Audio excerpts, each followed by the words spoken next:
Something's up. Just make sure you're subscribed, because what's been happening is people have been getting unsubscribed. I know you hear a lot of other podcasters and YouTubers say this when they're dealing with politics. Now, if we're dealing with makeup, we wouldn't have this problem.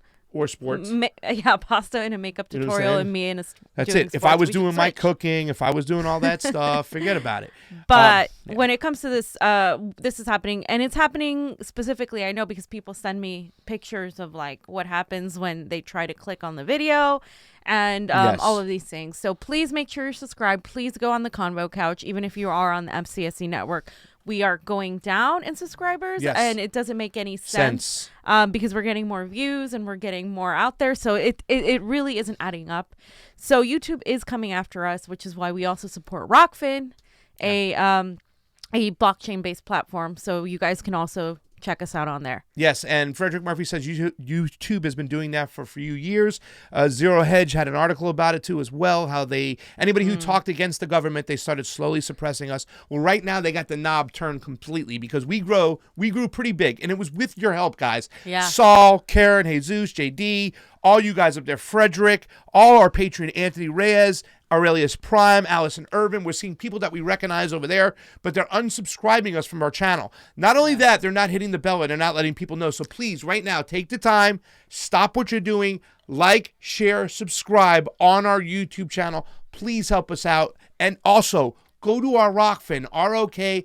That is the pattern we see and the path we see moving forward. Jonny Tsunami's been talking to the Rockfin people on a daily basis. They're trying to improve their whole platform. They have been growing leaps and bounds. And listen, ladies and gentlemen, they're in good hands. The CEO of that company once worked for ESPN and their digital services, so he knows what to do. He knows how to get on there and keep improving the whole system. And we're just going to keep on staying on top of them. But we need you to like, share, subscribe.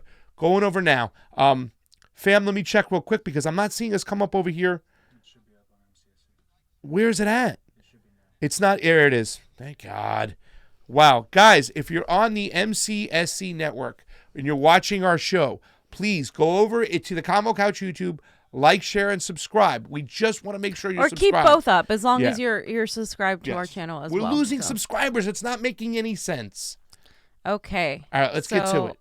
Hold on a second. We got some people over here on our Facebook, too. I want to say hi to as well. Guys, on the Facebook, we have a bunch of you, 13 of you. Go over to the Convo Couch YouTube, like, share, and subscribe. See, once again, all this thing just stays. There it is. Fam, let's get started. Sunday Fun Day. But it's not so fun as we start off with there was been an accident. Go right ahead, fam. Oh, so, breaking news just a few hours ago, 10 a.m. Pacific time, Kobe Bryant was killed in a helicopter crash. There were 4 other people that were also killed, among them his 13-year-old daughter, another parent and their child, and the pilot is what has been confirmed thus far. Initially, people were getting reports that none of his children were there or that all of his children were there, but that is the latest information, that it was his daughter. They were going to a game. It's very tragic. We never really talk about, sports or celebrity things here, but we're in Los Angeles. Obviously, Kobe Bryant was a huge NBA player for the Lakers. Pasta can probably speak more into it and what it means for people who are a fan of the sport. Yeah, well, I mean, actually, when people talk, Kobe Bryant played his whole life, his whole career with the Los Angeles Lakers. He was drafted as a young kid right out of high school. And, just the other day I was listening to a sports show, and it was talking about, LeBron James now with the Lakers. And we're going to go show a little video of LeBron James just talking about Kobe Bryant 15 hours before his death. LeBron James might be one of the best players to ever play in a Laker uniform. That is true. But he spent different times with different teams, with the Miami Heat, back in Cleveland. He's won a title with both.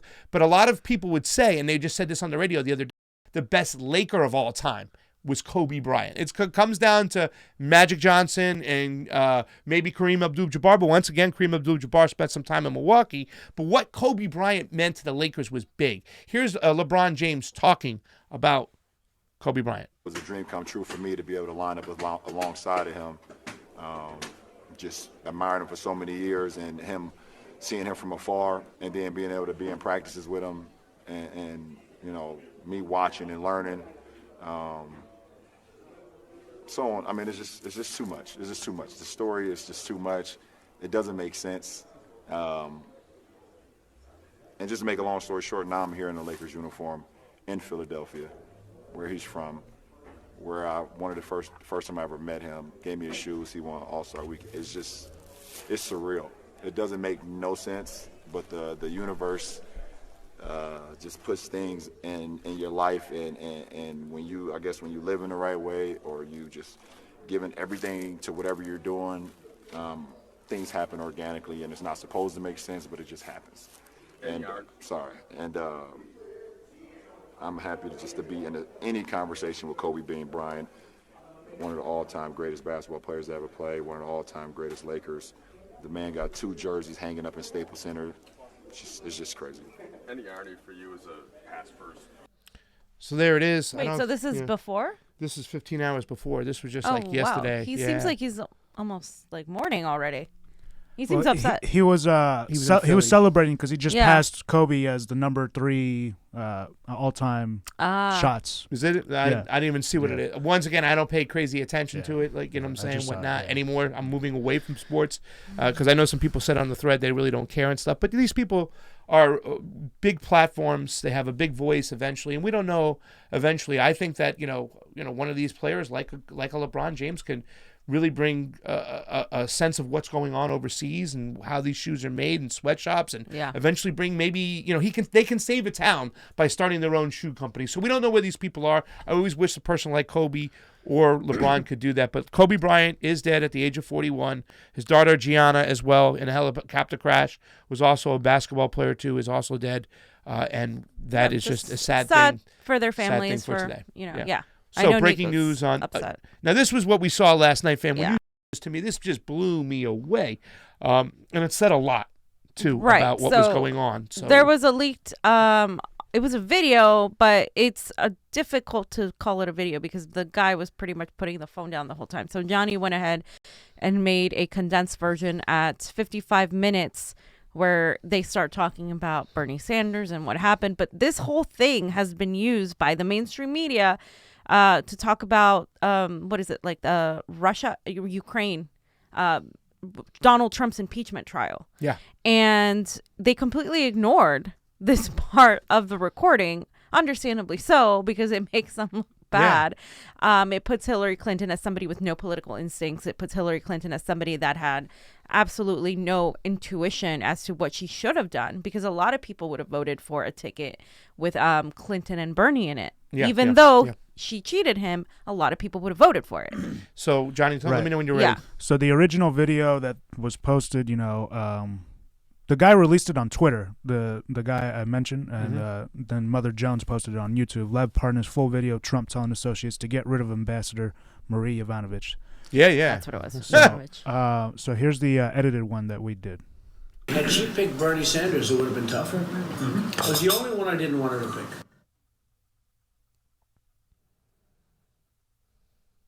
He disappeared at the debate. He disappeared at the debate. Bernie Sanders had it. They rigged it. Bernie would have beat Hillary in them right now. That would have been tougher. Yeah, I agree. Because there was no hatred. Right, you're right. There was no hatred. Millennials were right. I mean, but she's as great as he was, half my motivation working was not let her do it. 100%. right. Yeah. That's what I think a big part of our Bernie was reason. vice president would have been tougher. Kane was what I couldn't. But I think Bernie, because all those people that hated her so much who voted for me. I got 20% of Bernie vote. People don't realize that because of trade, because he's a big trade guy. He basically says we're getting screwed on trade. And he's right. I'm worse than he is. And we can do something about it. I don't know if he could have. But had she picked Bernie Sanders, it would have been tougher. It was the only one I didn't want her to pick. Now, then people say, no, it would have been easier because then her sort of establishment, normal Democrats would have come to me. So she may have lost a lot of votes, too. You're right, so you don't know. I don't understand. I think the Democrats, the only thing they do well is they stick together. So I don't know that. What is they do. They're really. and Hillary have? Why is he not He should be speaking going up for crazy. himself? He should be going Because crazy. they took him in It is funny how he has not gone crazy, right? Because they took him in a locked room. They had a conversation with him. Of course. They have to. Of course, they had a He conversation. has 3 beach houses. Of He course. should be going nuts. Is he going to be 100%. running? I don't think so. I think he might. You think he might again? Because he does a lot of television. Usually when they do a lot of television, that means they're running. Yeah, Biden seems like he's I doing like it something. because I'll be like the Biden. I young hope man. Biden. You know, it's so freaking juicy, fam. Thanks for getting a hold of that, man. I mean, whoever put it on Twitter, but once again, to have the eyes and ears and grab that. And you're right, they didn't talk about that, and that had so much stuff. And I even talked about they got Bernie Sanders in a locker room. A lot of us assume that there was some type of pressure given to Bernie Sanders to make him go on Hillary's side and to suspend the rules at the convention and not protest what was going on. So it even had that. But you know, you see what Donald Trump is. He has political intuition. Yeah. He understood. He's the only one we didn't want to. That was trouble. He understood it. Yeah, he laid out another scenario where some of the people might have flipped to Donald Trump, but Donald Trump knows, like saying the neoliberals would have flipped to him. Yeah. But Donald Trump knows that Bernie Sanders causes problems, and he causes problems this time. Yeah, I mean, it's worth noting that I don't know about the 20% statistic of Berners voting for him, but he did It's mention, like 12%. but yeah, it's a little bit less than that. But he did mention the trade deal, and that is something that Bernie did agree with Trump. It's something that neoliberals try to use against Bernie because they wanted that NAFTA, because they wanted that. And it's one of the reasons why a lot of people who, not a lot, but some amounts of people were like, I'd rather vote for Trump than Hillary. Yeah. Because if you recall, people in the Midwest and people in places like West Virginia, they were pretty much stripped out of their livelihoods because of NAFTA. And Hillary Clinton paid zero attention to those people. And Donald Trump knew that. He was astute enough to know that. And that this isn't to give Donald Trump credit, but it's like he had more political instincts than Hillary Clinton. Yeah. And that's something that he realized. He also realized him credit on that. You can give him credit on that. Yeah, but we're not, what he's saying is a lot more in line with what we were thinking as far as what happened in 2016 than what the actual Democrats establishment presented us. Right. Donald Trump, he even says, like, that's the only one we didn't want to face. I have Republican friends that call me to this day like, Post, why didn't she pick him as the vice president? We wouldn't have a Donald Trump. And these are diehard Trump fans that even say it, and they still call me and they say, why are they treating him like this? You know, why are they doing this to him? It's okay to say that Donald Trump had better political intuition than the whole Hillary Clinton campaign did, because he won. Yeah, he won, and she lost to one of the least liked candidates, and she became the least liked candidate, and she's still out there giving advice as if her advice is worthy of taking. It's just funny. But another thing I want to point out is that Bernie Sanders, again, this is the entire point of this thing. Bernie Sanders beats Trump. And if he would have done it with being Hillary Clinton's VP, he sure as hell can do it being the front runner against Trump. Now, VPs matter. Yeah. This is another thing that this points out. Whoever is VP is going to determine a lot of this election. This is why we have been talking about this situation, not because we want to get ahead of ourselves here, but because whoever Bernie Sanders picks as his VP is either going to help him win or might help him lose. Because here's the thing, I think Bernie beats Trump, but I also think that because of impeachment and because of a lot of things that the Democrats have done and looked ridiculous on, some people, you can't blackmail them with the whole Trump is evil, bad. You need to pick a neoliberal. You need to pick any blue will do. Nope. It's not going to work. It didn't work last time. It's not going to work this time. So if you don't get someone that's going to go and grab votes from independents, from non-voters, from some Republicans, Bernie Sanders is going to have a lot more difficult time of beating Donald Trump. We want to win in a landslide because we don't know what the Republicans are going to do. If the Democrats cheat, we know the Republicans cheat. That's been already documented as well. We can't have any sort of situation where we are barely squeaking by. It has to be monumental, and this is why whoever the VP is cannot be a centrist candidate like a Stacey Abrams that a lot of people have put forth. It can't be Kamala Harris that a lot of people thought maybe Bernie Sanders would pick, because that would get a few echo chamber Democrats. That's it. How many? What third party got the most votes last time? Oh, Gary Johnson and the Libertarian Party. If there was only a Democrat that really aligned with a lot of those libertarian views that could really grab them and poach them away from Donald Trump, and maybe we would have it. If there was a Democrat out there that was just anti-interventionist, that was, pro-civil liberties, believed in election integrity, wants to, have criminal justice reform by way of decriminalizing drugs. If we had that type of Democrat out there, that Bernie Sanders could just join. oh my God, what would happen? The problem is that there are a lot of people, in this progressive movement that don't like Tulsi Gabbard, and it's just, and to me, it's based on just fabrications and there is no policy. I mean, I have policy differences, a few with her. That's why I'm a Bernie Sanders supporter domestically. But there are things she hits that he doesn't, and there are weaknesses he has that she builds upon, and the same vice versa. And so I look at the bigger picture, and I see the majority of the hatred towards her is completely emotional. It is not. It's nonsensical. It is illogical, and I'm not saying it has to be Tulsi Gabbard personally, but I think she is the strongest choice.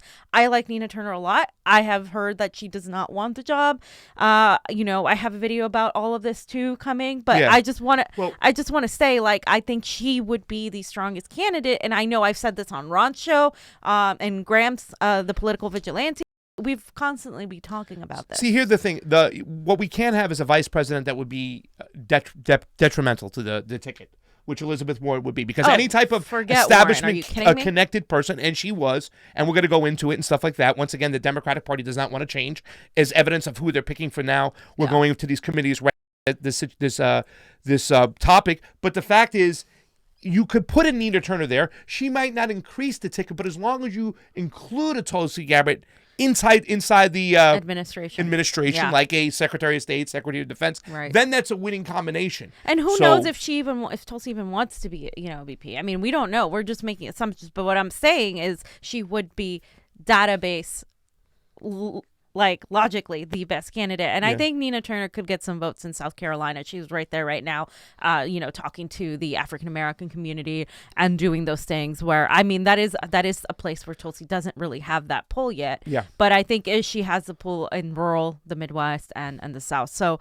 let's move on to the committees, because it just emulates more of what you say about the Democratic Party not wanting to change. Any connection to the establishment whatsoever is a cancer. It's going to hurt the ticket. It's not going to help it. Yes. That's why Elizabeth Warren is one of the worst candidates to put as the vice president, because she doesn't add anything to the ticket. No, she subtracts. Exactly. Elizabeth Warren would be a detrimental mistake. I think maybe others would maybe not increase it for Bernie that much, but I think Elizabeth Warren would make people not vote with Bernie. Yeah. Like, even people who really like Bernie wouldn't vote for that Kamala Harris go the other way. Pete Buttigieg go the other way. Joe Biden, forget about it. Just tap it in. Yeah. And, more or less, too, as well, it's who the Democrat... We said this now. It's floating out there. The Democrats rather lose to Donald Trump than let a progressive than Bernie Sanders become president. And it's more evident by who these people have chosen. Yep. Fam, my favorite person right off the bat, right? Yeah, so let's break down actually what first, because Robledo, as always, does great work.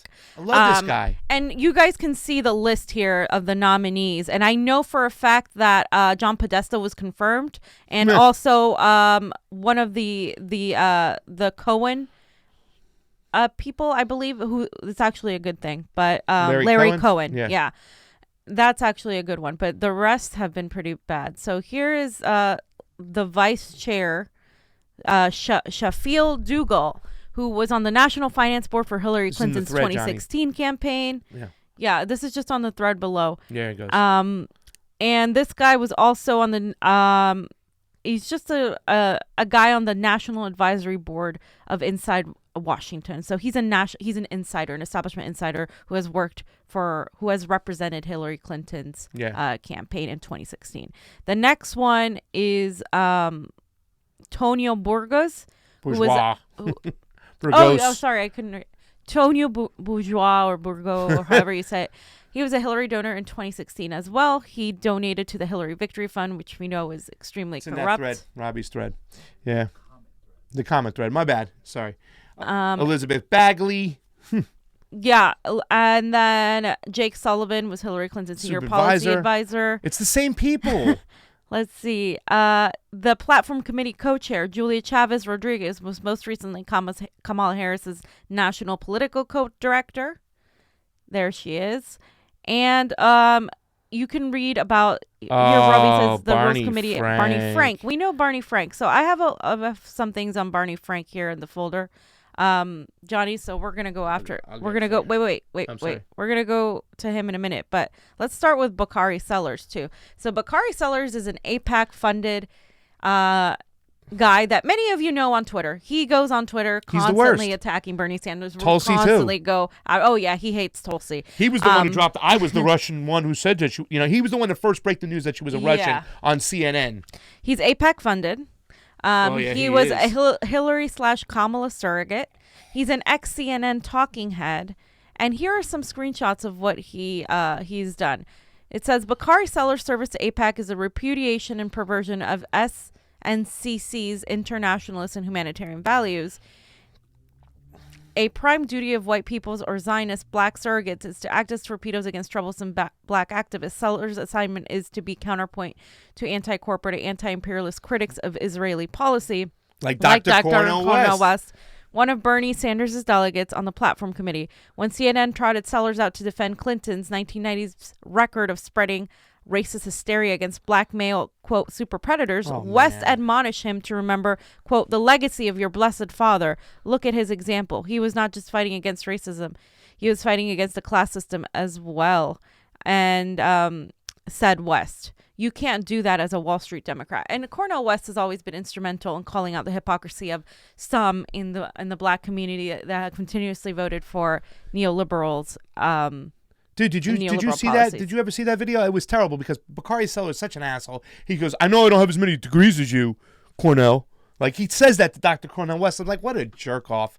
But I think that Cornel West had was a little bit polite to him because of Bakari's father, maybe. I don't know. Okay, so Bakari Sellers, again, is an also longtime operative for AIPAC, the deep-pocketed cutthroat lobby for Israel. In a letter to the Democratic Party officials last month, Sellers claimed to have gathered the signatures of 60, quote, lifelong black Democrats urging rejection of any changes to the party's slavishly pro-Israel 2020 platform positions, denouncing them as anti-Semitic. The global movement against Israeli oppression of Arabs in Palestine and the nearly 50-long-year occupation of the West Bank.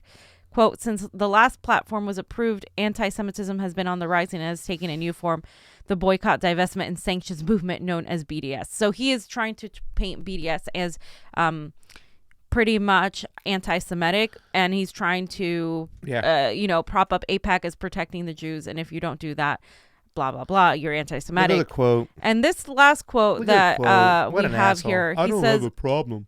Yeah, I don't have a problem with Bernie getting the race. Quote, when is he getting out is probably a better question. When are you getting out? So, Bakari, when are you leaving? Phony. Yeah, he's disgusting. The fact that he's there is awful. Phony. Really terrible. Barney Frank, he's the guy. We know he's a Bernie hater, longtime Bernie hater. Yep. He's retired from Congress after ties to Freddie and Fannie Mac were exposed. He got the government bailout money after pushing deregulations for banks, and he was involved in a prostitution scandal as well. Here you can see that Judicial Watch obtained internal documents from the Treasury Department that prove Frank helped steer $12 million in federal bailout funds to a Boston bank, One United, that eventually got shut down by the government. He intervened on behalf of his equally corrupt friend, California Congresswoman Maxine Waters, who held shares in the failing bank that also listed her husband, Sidney Williams, as a board member. So people who say, what's wrong with Maxine? That's wrong. One of the things that's wrong with Sister Maxine. The first is the largest financial. He was part of one of the largest financials in recent history. The first is the collapse of the government-sponsored Fannie Mae and Freddie Mac, which, as many of us know, triggered this nation's financial crisis.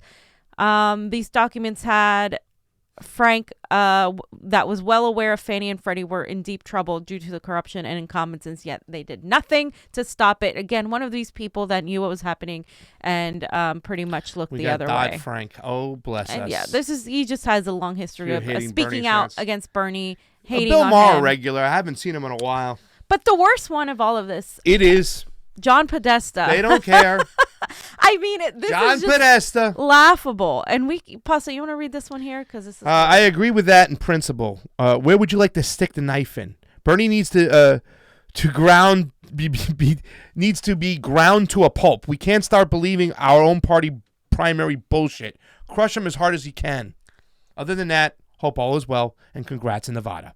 He was a little nice at the end, at least. All is well. That's John Podesta. Sorry. John Podesta is obviously Johnny P. Involved in the WikiLeaks emails. There are many where that came from. He's a huge Hillary Clinton donor, lobbyist, surrogate. The fact that he's still in there after it was proven that he was instrumental to the rigging of the 2016 elections is absolutely, I mean, I don't even have words for it. Like, this is democracy. We don't live in a democracy. We live in a freaking oligarchy where these elites just run everything, and people just, we've just become accepting of it, and we need to stop being accepting of it. This is not okay. These people should not be on these committees at all in any way, shape, or form. And the fact this guy was fully confirmed even says to me that the Democratic Party is building themselves. They're arming themselves for a contested convention. That is what they're doing. If Bernie Sanders, of course, goes to a contested convention, it is going to be a lot more difficult to overcome because these super delegates are going to get in there somehow because, you know, he is, I mean, look at the top three. It's Biden, Warren, and Bernie. Like, he's by himself again, and this is why a lot of us were pushing for Tulsi Gabbard to get in there, because we believe that she is his only ally, and together they would actually be able to stand up to the establishment. Now, if she does well in New Hampshire, that could be a possibility, but we're going to talk about that in a minute. Yes, we They've are. excluded her from the town halls in New Hampshire. I mean, this is the establishment fighting against progressivism, actual progressivism. So, and they've been saying they'd rather let, you know, they've been showing their actions. They'd rather let Trump win than let a progressive take over. I just want to say thank you very much for everybody who's watching today on Sunday Fun Day. If you're on the Convo Couch YouTube, you're in the right place. Make sure you like, share it, and subscribe. If you're on the MCSE network, do us a favor. We've been losing subscribers. Something's going on. We're trying to beef it up. Get on over to the Convo Couch YouTube. Like, share, subscribe. And if everybody gets a chance, if you haven't done it yet, Rockfin, ROKFIN. It's the way forward. Super chat contribution, as it is always appreciated on the couch. You're not getting away from it on Sunday, fam. It says Patrick S. Laughing my ass off. Pasta, you're a nut. Yes, but I'm a thankful nut. I'm a humble nut. I am so thankful for what you guys are doing. still a nut. Yes, sometimes you feel like a nut. Sometimes you don't. We're going to kick ass this primary season. If you haven't gone to our GoFundMe, and you can, please help us out. We have 10 minutes. Glory Joan, thanks for streaming today, guys. I need a good distraction from the news. Yes, life is crazy. It is going on. There is all hell breaking loose. Fam, tell us about Tulsi, what happened right now. So if you guys recall the video of Warren, I mean, we don't have to play it, but there was a video of Warren where she was asked about what Hillary Clinton's remarks on Bernie, and she completely ignored it. And well, Hillary Clinton said that no one likes Bernie Sanders and no one in the Senate wanted to work with him. Is she right? I'm not going there. Look, we are trying right now to manage an impeachment trial and at the same time to talk about why we're running for president. Okay, so I'm not going to play the whole thing because she completely skipped the whole thing. Let's look at what Tulsi Gabbard said when faced with the same question. Do you agree with President Trump that the Democrats are trying to sabotage Bernie Sanders? I think that there's clearly some powerful forces who are trying to keep him from gaining more traction. I think that people like Bernie and myself scare a lot of the Democratic establishment in Washington because they can't control us. You know, Bernie and I agree on some things, disagree on others, but look, my loyalty, my focus, my mission is to serve the people of our country, and I'll call it straight. I say what I mean what I say, and no one can have any doubt that as I make decisions, the kind of leadership that I'll bring will continue this commitment to service that I've had throughout my entire adult life, service to our country and the American people. Do you agree with... Okay, so she was asked a slightly different question because Donald Trump made a tweet saying, hey, you know, they're trying to cheat Bernie again, blah, blah, blah. And she even stood up for Bernie because Bernie didn't even say that. He was even like, oh, Donald Trump, blah, blah, blah. Like well, not necessarily directly Bernie, but his campaign didn't even respond to that.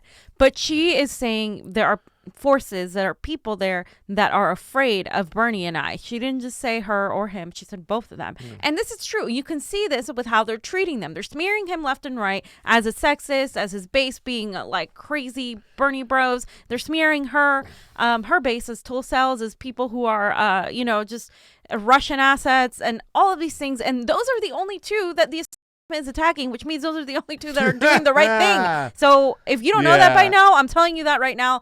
Those are the only two that are doing the right thing. And CNN once again announces the Democratic president Town halls in New Hampshire, fam. Yeah. And guess who's left out? Tulsi once Gabbard. again. So Tulsi Gabbard has been left out of the But town halls. Devel Patrick, right? Who's polling at 1% is included.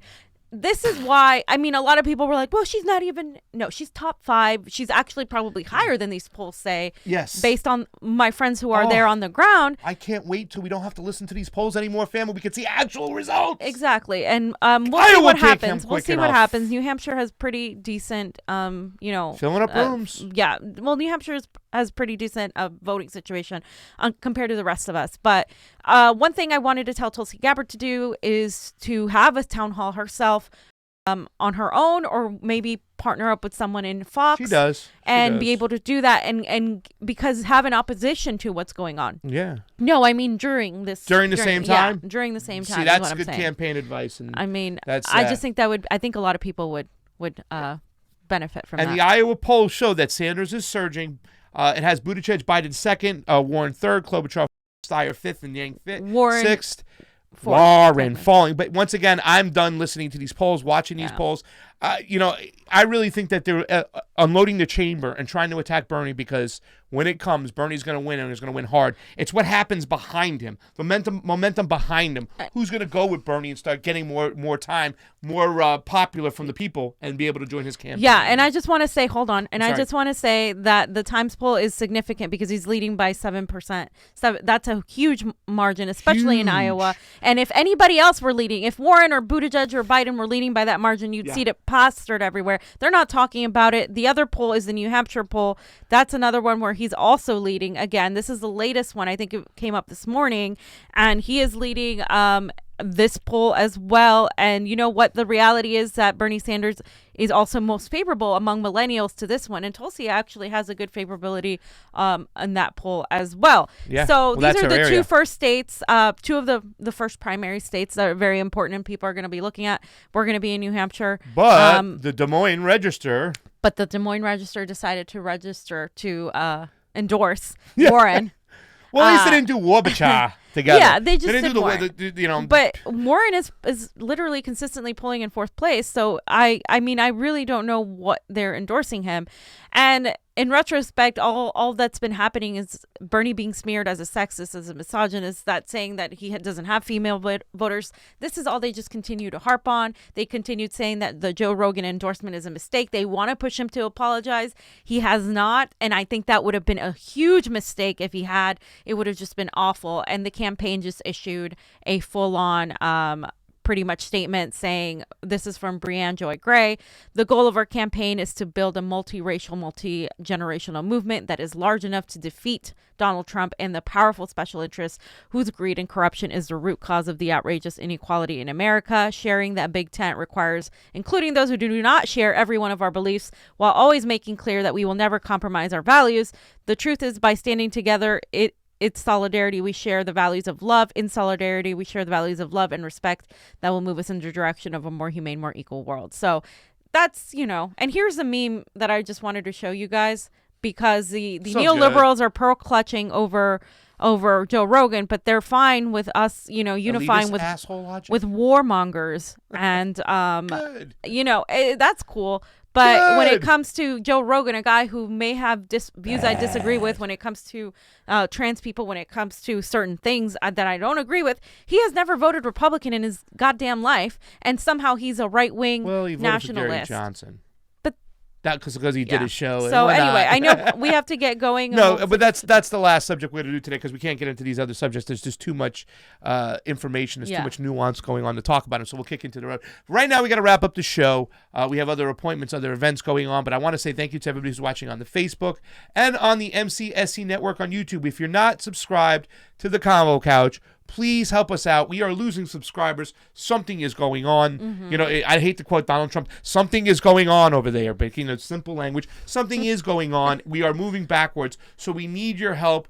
Go on over to our Convo Couch YouTube. Like, share, subscribe, hit the bell, do all the things, check on it. They are actually taking away likes from Fiorella's tweets out there, just like they're taking away likes from Tulsi Gabbard's tweets. Yeah, this has happened. Somebody told me this morning, say, Pasta, I've liked Fiorella's tweet like 3 times now. So they're starting to do that. They're starting to suppress this. This is real, ladies and gentlemen. We need your help. I can't. It's don't not even weird. get it. No, it's just weird. It's weird to me because I just don't Silence the truth I don't tellers. get the point. And it's like, and I think anything to do with Tulsi is automatically like pushed aside. And you guys have seen my tweets where I've taken a video of how many times I've liked the Hillary is a warmonger, Queen of Warmongers tweet. Yeah. It's been like 8 times. Yeah. So yeah, guys, just support us, please. Yes. Check that you're subscribed. Thank you so much for and watching. Real quick, I just want to give a quick update to the coronavirus. Please do. CDC. I just want to put it down on record because the other day I checked this site and it said something else. So the CDC is closely monitoring an outbreak of respiratory illness caused by novel coronavirus first identified in Wuhan, China. Chinese authorities identified the new coronavirus, which has resulted in more than 1,000 confirmed cases in China. That number is up, including cases outside Wuhan City. That sentence wasn't there before. Additional cases have been identified in a growing number of other international locations, including the United States, where 5 cases and travelers from Wuhan have been confirmed in 4 states: Arizona, California, Illinois, and Washington. Before, it was just 1 case in Washington. Now there's 5 cases as of today, January 26, 2020. There are ongoing investigations to learn more. And I had a whole segment ready for this, but we are short on time. Just show the one thing about where it came from in 2015, if you have that, so we could just put that on record. No, because I don't know about that. Okay, we don't have that. We don't go on. All right, guys, thank you so much for watching. We see that a couple people have now subscribed. Hopefully they're just not resubscribing because they took you out. Please go on over, like, share, subscribe. Go over to our Rockfin, ROKFIN. We also have a GoFundMe. Very important, ladies and gentlemen. We're hitting the road. We're getting out there for the primaries. We're going to see if there's any shenanigans. LA itself, too, when we come back and we circle the wagons for around here is one of the locations, a hotspot for corruption and fuckery. So help us out. Go to our GoFundMe. Give $1, give $2. Get us on the campaign trail so we can be your eyes and ears. Remember, TYT ain't the same. They ain't going to watch for you this year. You're stuck with us. So for Pasta Jardula and Fiorella, Jonny Sue on those 1s and 2s. Like, share, subscribe. Convo out. Bye, everybody. Happy Sunday. Sunday fun day. We love you.